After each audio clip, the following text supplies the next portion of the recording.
Hello বন্ধুরা, কেমন আছো তোমরা সবাই? নতুন বছরের প্রীতি শুভেচ্ছা সবাইকে। নতুন বছর সবার ভালো কাটুক, সবাই সুস্থ থাকো, আনন্দে থাকো। হ্যাপি নিউ ইয়ার তোমাদের সবাইকে। ওয়েলকাম করব আমরা 2024কে। অনেক ভালো মন্দ নিয়ে কেটেছে আমাদের এই বছরটা। আশা রাখবো আগামী বছর খুব ভালোভাবে কাটবে সবার। আমি পিয়ালি চলে এসেছি আমার শখের রান্নাঘরে তোমাদের সাথে শেয়ার করে নিতে আজকে একটা রেসিপি।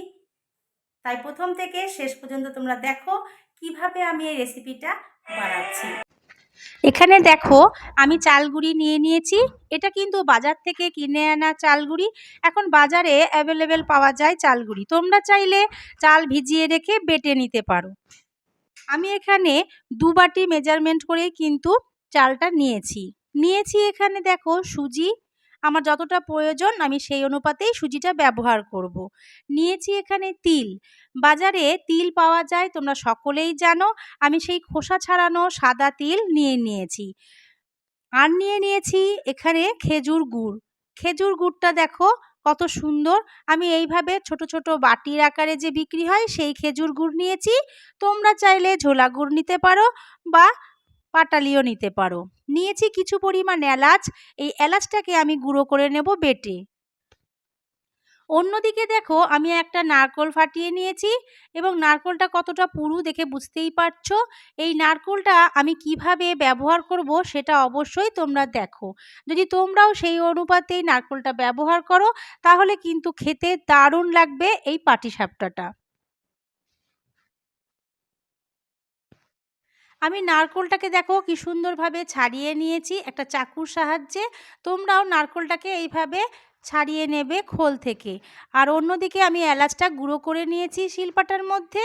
এবার চলো নারকোলটাকে একটা মিক্সিং জারে দিচ্ছি, দেখে নাও আমি এটাকে কি সুন্দরভাবে পেস্ট করে নেব। যেহেতু পরিমাণটা অনেকটা নারকেলের তাই একবারে হবে না, আমি দুবারে এই নারকেলটাকে পেস্ট করে নেব।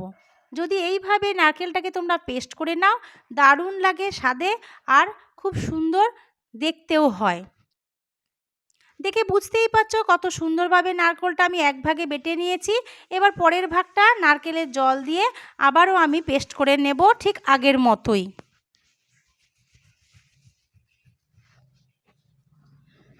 নারকেলটা পেস্ট হয়ে গেছে। অন্যদিকে আমি যে চালের গুঁড়ি নিয়েছিলাম এই ছোট্ট বাটিতে মেজারমেন্ট করে 2 বাটি চালের গুঁড়ি, ঠিক সেই মেজারমেন্ট করেই আমি 1 বাটি ময়দা দিয়ে দিলাম। এবার আমি দিয়ে দেব সুজি। আমি আন্দাজ করে সুজিটা নিলাম।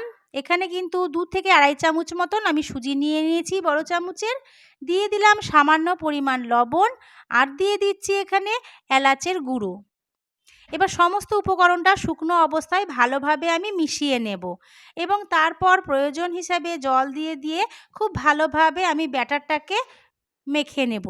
আরেকটা টিপস তোমাদের এখানে ফলো করতে বলছি, সেটা হচ্ছে গুঁড়ো দুধ। বাজারে এরকম গুঁড়ো দুধের প্যাকেট আমরা পেয়েই থাকি। সামান্য 10 টাকার দুধে কি সুন্দর যে টেস্ট আসে এই পাটিসাপটায়, সেটা তোমরা না করলে বুঝতে পারবে না। আমি সেই গুঁড়ো দুধের অর্ধেকটা দিয়ে দিলাম এই মিশ্রণের মধ্যে এবং জল দিয়ে ব্যাটারটাকে খুব ভালোভাবে আমরা ফেটিয়ে নেব। এভাবে যদি তোমরা পাটিসাপটার ব্যাটারটা ফেটিয়ে নাও দুর্দান্ত স্বাদ হয়, খেতেও কিন্তু ভীষণই ভালো লাগে। আমরা অনেক সময় বাজার থেকে ক্ষীর নিয়ে আসি বা নারকেল গুড় দিয়ে আমরা মণ্ডটা তৈরি করি, যেটা ভেতরে আমরা দেব পুর হিসেবে। সেটা আজকে আমি কিভাবে বানাচ্ছি তোমরা অবশ্যই লক্ষ্য রেখো। দিয়ে দিচ্ছি এখানে আমি ঝোলা গুড়। তোমরা চাইলে পাটালি গুঁড়ো করে দিতে পারো। আমি ঝোলা গুড়টা দিচ্ছি যাতে মিশ্রণটা খুব ভালোভাবে মিশে যায়।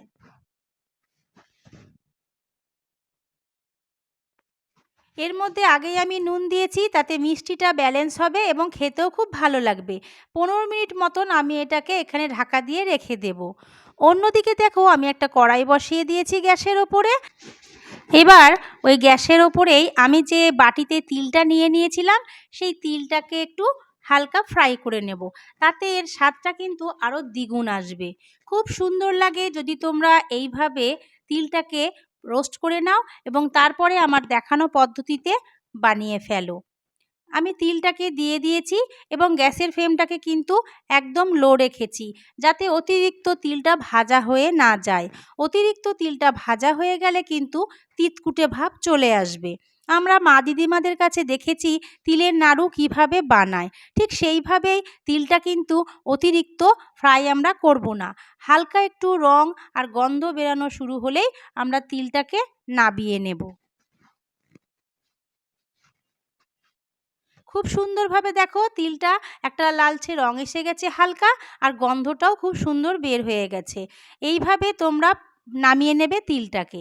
এবার আমি ওই কড়াইটাকে ভালোভাবে মুছে পরিষ্কার করে নিলাম এবং ওর মধ্যেই দিয়ে দিচ্ছি আমার পেস্ট করে রাখা নারকোল। এখানে এতটা নারকোল আমার প্রয়োজন নেই, তাই আমার প্রয়োজন হিসেবে আমি নারকোলটা নিয়ে নিচ্ছি। তোমরাও বাজার থেকে যদি ক্ষীর না কিনে আনো, এইভাবে যদি তোমরা বানিয়ে ফেলো নারকোলটাকে দিয়ে, তাহলে দেখবে ক্ষীরের মতোই স্বাদ হবে এই পুরটার। আমি নারকোলটাকে দিয়ে দেওয়ার পর একটু নেড়ে চেড়ে নিচ্ছি। এখানে খুন্তিটা আমি ব্যবহার করব না, তাই খুন্তিটাকে আমি সরিয়ে দেব। তার আগে দিয়ে দিচ্ছি এলাচের গুঁড়ো। খুন্তিটাকে আমি সরিয়ে দিয়েছি আর ভালো করে দেখো নেড়ে চেড়ে নিচ্ছি। এবার অন্যদিকে যে আমি গুড়ের পাটালিগুলো নিয়েছি ছোট ছোট বাটির আকারে, সেগুলোকে একটু ভেঙে নিচ্ছি নোড়া দিয়ে। তাতে সহজেই এটা নরম হয়ে যাবে এবং গলে যাবে। খুব ভালোভাবে দেখো আমি গুড়গুলোকে ভেঙে নিলাম নোড়ার সাহায্যে। এবার দেখো ওর মধ্যে আমি দিয়ে দিচ্ছি গুঁড়ো দুধ। যে গুঁড়ো দুধটা আমি রেখেছিলাম সরিয়ে, সেই গুঁড়ো দুধটা আমি নারকেলের উপরে দিয়ে দিলাম।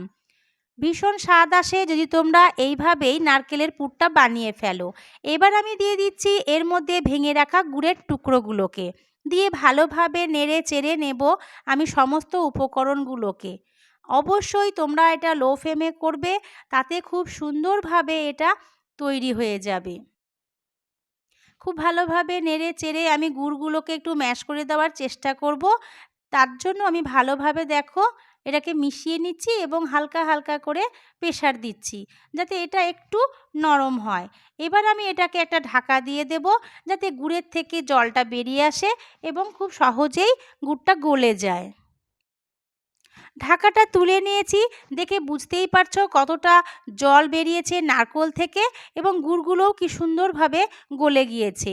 আমি আরেকটু ম্যাশ করে দিচ্ছি খুব সুন্দরভাবে যাতে মিশে যায় সমস্ত উপকরণ। তোমরা অবশ্যই বাড়িতে এইভাবে ট্রাই করো।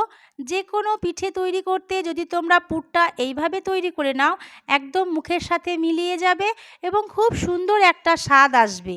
দেখে বুঝতেই পারছো কিভাবে আমি তৈরি করলাম এই নারকেলের পুরটা। এটা আমার রেডি হয়ে গেছে, তাই এটাকে আমি নামিয়ে রাখলাম। যতক্ষণ না ডোয়ের আকার আসছিল আমি কিন্তু একইভাবেই নাড়তে থেকেছিলাম মণ্ডটা। অন্যদিকে আমি একটা প্যান বসিয়ে দিয়েছি গ্যাসের ওপরে, অবশ্যই গ্যাসের ফ্লেমটাকে লো করে। এবার সেই প্যানটার ওপরে আমি ভালোভাবে দেখো অয়েল ব্রাশ করে দিচ্ছি। তোমাদের কাছে এরকম বড় চাটু না থাকলে তোমরা রুটি করি সাধারণত আমরা যে চাটুতে, সেটাও নিতে পারো। এবার আমি 1 হাতা মতো সামান্য চালের গুঁড়োর মিশ্রণটা দিয়ে ভালোভাবে দেখো টেনে নিচ্ছি। মিশ্রণটা ঠিক এমনভাবে তৈরি করতে হবে যাতে এটা খুব মোটা না হয়, খুব পাতলা না হয়। আমি হাতা দিয়ে খুব সুন্দরভাবে ছড়িয়ে দিলাম যতটুকু আমার প্রয়োজন। আর অবশ্যই গ্যাসের ফ্লেমটা কিন্তু তোমরা লো রেখে এটা করার চেষ্টা করবে, তাহলে খুব সুন্দরভাবে এটা হবে। অনেকে বলো পাটিসাপটা করতে গেলে তোমাদের লেগে যায় বা ভেঙে যায়, প্রথম অবস্থায় ওঠে না। কিন্তু আমি তোমাদেরকে দেখালাম যে পদ্ধতিতে, তোমরা যদি সেভাবে করো অবশ্যই তোমাদের পাটিসাপটাটা এরকমই হবে। আমার খুব সুন্দরভাবে দেখো এক পিঠ হয়ে গেছে, তাই আমি খুব ভালোভাবে পুরটাকে সাজিয়ে দিয়ে ঠিক ডিমের অমলেট আমরা যেভাবে মুড়ে নিলাম পাটিসাপটাটা। খুব অতিরিক্ত কিন্তু পাটিসাপটা লালচে করে ভাজলে ভালো লাগে না। ঠিক আমি দেখো যে অবস্থায় নামিয়ে নিচ্ছি, তোমরাও এই অবস্থায় পাটিসাপটাটা নামিয়ে নেবে, তবেই কিন্তু এর টেস্টটা তোমরা বুঝতে পারবে। আমি আরেকটা করে তোমাদেরকে দেখাচ্ছি কিভাবে আমি তুলছি বা দিচ্ছি। সামান্য অল্প তেল আমি দেখো এর উপরে ছড়িয়ে নিচ্ছি। চাটুটার গায়ে লেগে থাকার মতন তেল আমি লাগিয়ে দিলাম। এবার 1 হাতা মতন আমি মিশ্রণটা নিয়ে কিভাবে ছড়িয়ে দিচ্ছি দেখো। একদম হাতা দিয়ে পাতলা করে ছড়িয়ে দিচ্ছি। খুব কিন্তু মিহি করলে হবে না, খুব মোটা করলে কিন্তু মিশ্রণটা হবে না। তাই মিশ্রণটা তোমরা ঠিকঠাক মতন করে নেওয়ার চেষ্টা করবে। আমি যেভাবে মিশ্রণটা করতে দেখালাম তোমরা ঠিক সেইভাবেই পরিমাপ করে মিশ্রণটা করবে। খুব ভালোভাবে এক পিঠ হয়ে গেছে, আমি আবারও পুর সাজিয়ে নিলাম ভেতরে। এবার আমি খুন্তি দিয়ে আবারও আগেরটার মতন উল্টে দিলাম। ঠিক একইভাবে আমি সমস্ত পাটিসাপটাগুলো এইভাবেই করে নেব। এবার তোমাদেরকে পাটিসাপটাগুলো করে নেওয়ার পর দেখাবো কিভাবে তিলের পাটিসাপটাগুলো আমি করব। সমস্ত পাটিসাপটাগুলো এইভাবে আমি তুলে নিই, তারপরে তোমাদেরকে দেখাই কিভাবে তিলের পিঠেটা করব। আমি তিলগুলোকে যে রোস্ট করেছিলাম একটা মিক্সিং জার নিয়ে দেখো গুঁড়ো করে নিয়েছি। আমি বেশ কিছুটা পরিমাণ তিল গুঁড়ো করে নিয়েছি এবং আমি যে ডোটা তৈরি করেছিলাম নারকেল দিয়ে গুড় দিয়ে, সেই ডোয়ের মধ্যে এই তিলের মিশ্রণটা দিয়ে দিলাম।